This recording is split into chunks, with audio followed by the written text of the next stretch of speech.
qualifying in Ontario, and every day I'm sharing science-based psychology in my YouTube channel.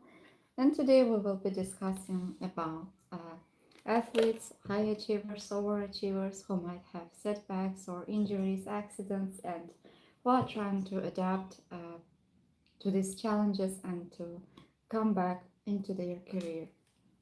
And today's conversation is about something many athletes experience, but very few people truly understand because injuries and accidents are not just about rehabilitation, recovering, they are not just about biological challenges people are having or pain, muscle pain, bone pain, but there is also a psychological aspect of the journey that starts the moment sport is unexpectedly interrupted. And maybe people have asked you, when are you coming back? How is your knee? How are your shoulders? Are they healed? And these are understandable questions, but they don't always capture the whole experience because injury doesn't only affect the tissues, muscles, or bones. It also changes your daily routines. It changes how you see yourself, how you perceive about the others, and it also changes relationship you have with your own body. And sometimes it changes how certain the future feels. And understanding these aspects often becomes the beginning of change. And as a psychotherapist, one of the things I've learned is that people cope better when they understand what their minds accomplish. And once they understand, they can change relationship with their fears, with anxiety, and oftentimes the healing process starts to happen. And fearing, I also noticed that oftentimes people are scared of their fears or anxiety, and instead, after certain time speaking in psychotherapy, they start to see themselves as human beings where nervous systems are trying to adapt after something significant has happened. Whereas when people do not understand what's happening with them or are not able to notice their thoughts, it's more difficult for them. And I oftentimes notice that they are blaming themselves, criticizing themselves, or feeling more scared or anxious about the future. So maybe you find yourself asking yourself, why am I stuck? And I noticed that many people are coming at the point of stuckness, and they might be feeling depressed, or there can be certain things, thoughts that are coming over and over again, such as rumination. And after leaving the session, they start to ask, what would move me forward? What, how do I want to stand in the face of these challenges? And this helps the athletes and high achievers to move towards recovery and healing. And every injured athlete and person is different.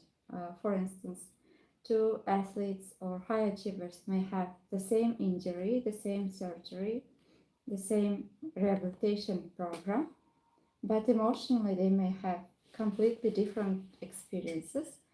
For instance, someone may become overwhelmed by catastrophic thinking, or they might be overthinking and stuck on a cognitive level, and maybe they start to avoid movement.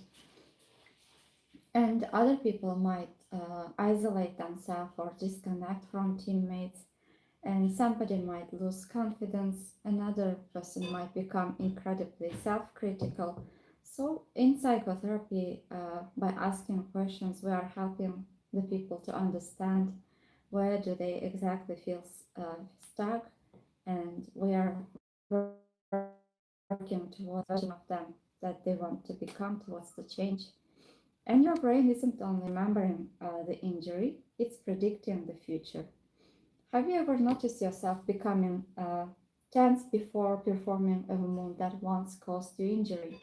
And maybe you actually know that it's not very likely to happen the second time, or according to statistics, the statistics is very low for the people to be injured second time. Or for instance, I'm noticing while working with people who had accidents that they are they feel anxious to drive, or their minds are constantly telling that another accident might happen. And maybe before planting your foot, landing from a jump, or changing direction, throwing, serving, sprinting, driving, maybe your muscles tighten before you even begin. And maybe your breathing is changing, maybe your attention immediately focused on the injured area. And when you are able to notice these points of stuckness, you can work towards the change and what you would like to experience instead. And these warnings, actually, physiological cognitive warnings, is that your brain has become exceptionally good at learning, and it has learned that as a result of these movements or as a result of driving, you were injured. And one of most influential ideas in modern neuroscience is that the brain isn't simply reacting to the world, it's constantly predicting it. And long before you consciously decide what's happening, your brain is already asking, what do I think is always to happen? And these predictions help us move efficiently. For instance, imagine you are trying to catch a ball and your brain predicts where it will travel before it reaches your hands. And imagine driving a familiar road. Your brain predicts the next corner before you arrive. And prediction is one of the brain's greatest strengths. But after injury, these predictions sometimes become biased towards change. And if the last time you landed from a jump, your knee buckled, your brain exactly remembers how it happened. And if sprinting was followed by months of rehabilitation, your brain remembers. And if one movement changed your sporting career overnight, your brain remembers it. And remembering is not the problem. Prediction becomes the challenge. The brain begins asking, could this happen again? And before you even consciously start to think about it, oftentimes people are experiencing fears, anxiety, and sometimes it's even difficult to understand the feelings behind. And that's why many athletes are saying, physically, I know that I'm stronger, but it's emotionally still difficult to trust my body or to take action. And this makes sense because your body maybe have healed, but on emotional level, your nervous system still remembers this injury. And even if you know that, like you have healed, it still can be difficult to take steps and to cope with feelings or thoughts that you have. And at this point, athletes may become frustrated or exhausted with themselves. They might say, why can't I just get over this? Why I feel stuck? Why there is no change? And that's another question worth asking. What is your brain trying to protect you? And when they are able to change relationship with these fears, anxiety, or thoughts, when they start to see it as an information that helps them to feel safe, actually they stop fearing their fears, or they stop being anxious about anxiety, and they can better focus uh, their focus on what they want to achieve. And fear often develops around things that matter deeply, not because your mind wants to stop you, but because it wants to prevent another painful experience. And this doesn't mean every prediction your brain makes is accurate or close to reality. It simply means your brain has learned from an important event. And one of the goals of rehabilitation is not only strengthening muscles, it's gently helping your brain collect new experiences. Experiences may say, this movement can be safe again, and one repetition, one practice, one successful landing, one completed drill, one experience at a time. Experimenting despite fear oftentimes helps the people to realize that it's not as scary or as painful as they thought. And for instance, try to ask yourself how this can apply to your situation. And oftentimes, when the fear is holding us back, when we start to experiment, our confidence grows, and we can see that it's not as dangerous or uh, scary as we think. This is also called behavioral activation. And by taking small steps, your brain can learn again that they can continue, they can take steps despite fears and anxiety. Many athletes expect confidence to arrive automatically once they receive medical clearance. Yet confidence doesn't always work that way. Confidence grows through evidence. And according to psychologist Albert Bandura, he described self-efficacy as our belief that we can successfully perform a task. And when people can believe in their abilities, they can perform better, they can succeed. And noticing your thoughts about your performance and about what you are trying to achieve is important, because our thoughts considerably impact our emotions, and as a result they impact our success. So where does that belief come from?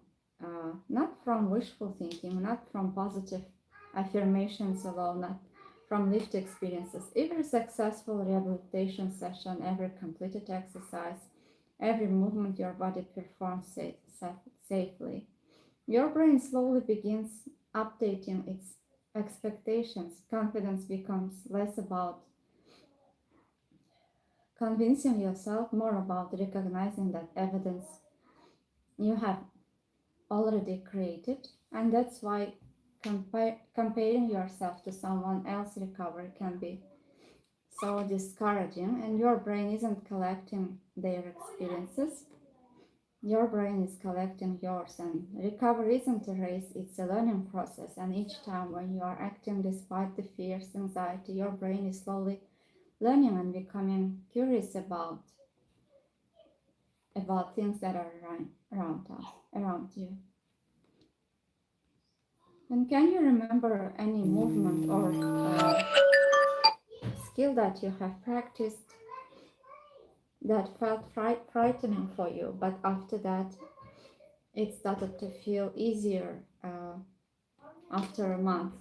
Maybe it wasn't perfect, maybe there was still uncertainty, but what matters is change. Sometimes our minds become so focused on what still feels difficult that we stop thinking about what has already started to improve. And oftentimes I'm also noticing that uh, my clients, they just focus on negativities or what's going wrong or the challenges they are having. But when we start to look at the bigger picture, we notice that there was a lot of progress that was achieved, but they didn't even notice it. And noticing about these slow moments of progress, achievements that are made, can help to increase your confidence and to be more positive and to encourage you to take steps towards your healing, towards your journey. And human brain naturally gives more attention to possible danger than to gradual progress. And knowing this can help us become more balanced observers of our own recovery. And instead of only asking what's still wrong, perhaps we can also ask what has already began changing. And sometimes the answer is surprisingly meaningful. Maybe you have climbed stairs without thinking quite as much. Maybe you completed the exercise more easily. Maybe you found yourself imagining your future in sports again. And these moments are not insignificant. They are signs that learning is already taking place. And learning, both psychologically and physically, is the heart of recovery. And if you have ever wondered whether your brain can only truly learn to trust your body again, I want to begin with positive news. For many years, scientists believed that adult brain was relatively fixed, and after certain time or age, it wasn't developing much. But if certain patterns develop, they remain largely unchanged. However, today we know that this was completely wrong, and our brains are remarkably adaptable throughout the life, and According to the process called neuroplasticity, brain's ability to reorganize itself in response to experiences. Every time you are trying to learn something new, you are practicing a movement, or your muscles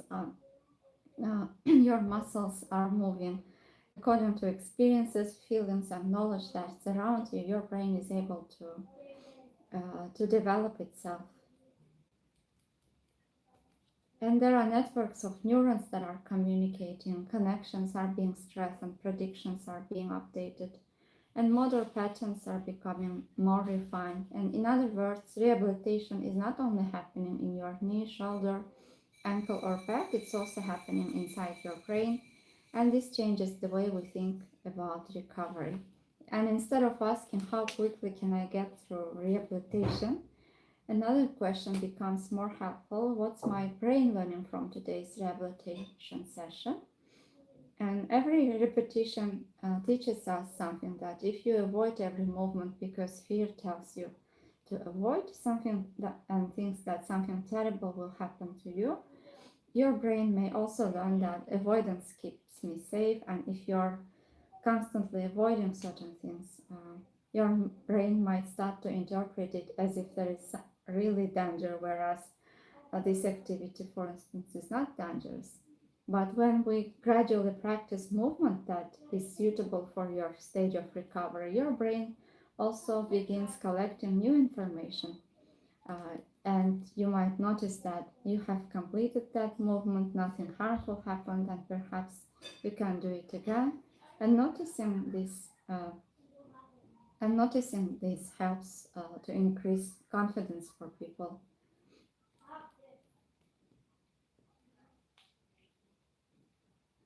And that's why this is one of the reasons why rehabilitation is much more than exercises. Psychological aspect is also important, and it's also an educational process for your nervous system. And every carefully performed repetition becomes another lesson and a process where your brain learns, and you are adapting, and you are moving forward in your healing journey. And maybe it also changes the way we think about slow progress. Many high achievers or people who had accidents feel discouraged because today's session doesn't look significantly different from yesterday's, or their brain often changes gradually. It's like learning a new language, learning a musical instrument, or developing a sporting skill. And the most meaningful changes are often happening before we can clearly see them. And this is one of remarkable characteristics of learning. Growth often becomes visible only after hundreds of small experiences have quietly accumulated. And that's why your brain is not stuck, it's updating, it's preparing itself for the change. And sometimes I hear from a lot of clients, they say, I keep replaying the injury in my mind, or every time I imagine returning to a competition, I immediately picture myself getting injured again. And if this is happening to you, if you are replaying negative experiences or times of setbacks or accidents, I wonder if it might help to understand something interesting about memory. Many of us think memories are stored like photographs sometimes, and for instance, some experiences are happening and memory is peeled away and it remains unchanged forever. But neuroscience suggests that something more hopeful. When we remember an experience, that memory briefly becomes open to change before it is stored again. And research called this memory reconsolidation. And why is it important is because every successful rehabilitation experience has the potential to update emotional meaning attached to previous experience. For instance, imagine if your injury happened while changing direction. Initially, your brain may have linked that movement with danger, and each time when you are trying to change direction, you might experience anxiety, fear, and you might be avoiding it. But months later, after gradual rehabilitation, and when you are able successfully to change direction, your brain will learn again that there is nothing dangerous about it, and you will have new emotions when you will be doing this, and your brain will receive new information that this movement happened again, this time it was different, and perhaps this movement is not always dangerous. And notice what's changing, not the past. Well, we cannot change the past, but your relationship towards the past experiences and emotions are changing. And it's also prediction your brain makes about the future that's changing. And it's one of the reasons gradual exposure is so important, not because we are trying to prove that fear is irrational, but we are helping the brain to collect fresh evidences and new information, new relationships. And evidence has psychological power because our minds naturally learn from experiences. And instead of asking what diagnosis does this person have, and instead of pathologizing, we ask in the psychotherapy what processes are unfolding inside this person right now and what the person needs. And maybe they have some thoughts such as my career is over, and the second athlete doesn't think that the second person might have another experiences or thoughts or feelings. Maybe they feel embarrassed that they cannot go right now with their feelings, or they cannot function in previous level. And third person may be attending every rehabilitation session but becomes overwhelmed by self-criticism whenever progress feels slow. And maybe a third person has physically recovered but continues avoiding competition because fear appears each time they imagine returning. Therefore, even if athletes have the same injury, they have different challenges and experiences. And in psychotherapy, we are helping the person to understand what keeps them stuck and to help them to take steps to move forward despite these uncomfortable feelings and thoughts, and to focus on what they want to achieve, who they want to become as a process, as this process unfolds. And maybe some of people who had accidents or setbacks, they might be asking themselves, why am I not recovering like everyone else? Why I'm so slow? And in psychotherapy, we are helping the people to ask different questions. Some questions such as what would help me to move forward, what would help me to heal, to take one step, and what's happening inside me that deserves my attention today that I'm not noticing, and what are some skills or qualities that I already have, some resources that I already have that might help me to move forward. And one of most consistently supported processes in psychological science is called psychological flexibility. It's ability to notice feelings and thoughts and to start acting on what's important for us despite these uncomfortable feelings and thoughts. And if, for instance, you are noticing some thoughts such as, because I feel afraid, I shouldn't even try, another person might notice that, okay, the fear is here right now and I don't enjoy it, but I still can take and can return to what matters deeply to me despite these uncomfortable feelings and thoughts, and they can start taking action, and this would create momentum and would help them to feel better about themselves and to continue to take steps. And if the first person feels stuck and stops taking action, the second person who has psychological flexibility or continues to take steps despite fears and anxiety, they can make more progress and may be able to recover faster. And oftentimes, courage is not the absence of fear. Courage often means moving towards something meaningful while fear accompanies it. And sometimes high achievers believe they must eliminate anxiety before they can take steps. But many successful athletes anxiety rather than waiting for anxiety to disappear. And oftentimes, athletes and high achievers forget about their previous versions that they were before the injury. Not the statistics, not the medals, not the performance, but the person. And which qualities, for instance, the athlete had? Was it curiosity, discipline, determination, kindness towards colleagues, willingness to keep learning? And you can use these qualities that you had in order to help you to support yourself. Did these qualities disappear because of injury, or have they simply expressed differently? And oftentimes this becomes the point for the people to realize that they haven't disappeared. They are still the people who have these qualities, but maybe they forgot about them because they were too much focused on the pain or exhaustion, on feeling tired. And maybe this time, this is the time to learn to express these qualities and to show up them more often in different fields and times. And maybe discipline, for instance, now looks like attending sessions or events despite the pain. Maybe courage now looks like performing one exercise despite uncertainty. And sometimes we search for the athlete we used to be, but another possibility also exists.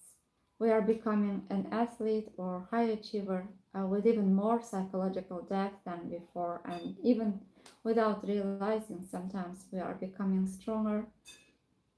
And not because injury was desirable, no one chooses injury or setback, but because the way we respond to adversity can help us to realize strengths and resources and qualities and power that we have that we never required us to discover. And maybe that's one of quiet gifts of recovery.